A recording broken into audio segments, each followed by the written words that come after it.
তবে 2024-এর লোকসভা ইলেকশনে প্রধানমন্ত্রী নরেন্দ্র মোদীর যদি পরাজয় ঘটে, তাহলে এর পশ্চাতে কারণ কি হতে পারে? বর্তমান সময়ের বিখ্যাত ভারতীয় ইউটিউবারদের মধ্যেকার একজন হলেন ধ্রুব রাঠি, যিনি জার্মানিতে থাকেন।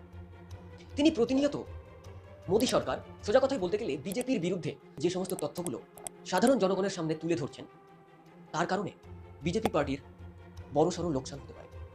বর্তমানে তিনি ইলেকশন নিয়ে যে সমস্ত ভিডিওগুলি সোশ্যাল মিডিয়া প্ল্যাটফর্মে আপলোড করছেন, সেই ভিডিওগুলি ভারতের প্রায় সমস্ত জায়গায়, অর্থাৎ বলতে গেলে অলিতে গলিতে বিজেপি বিরোধী পার্টির লোকেরা প্রজেক্টরের দ্বারা প্রদর্শিত করে রয়েছে।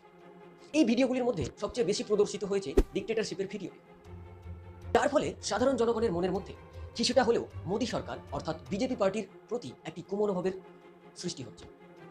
সত্যিই কি এই ভিডিওগুলি সাধারণ জনগণের মনের মধ্যে ইফেক্ট ফেলতে পেরেছে?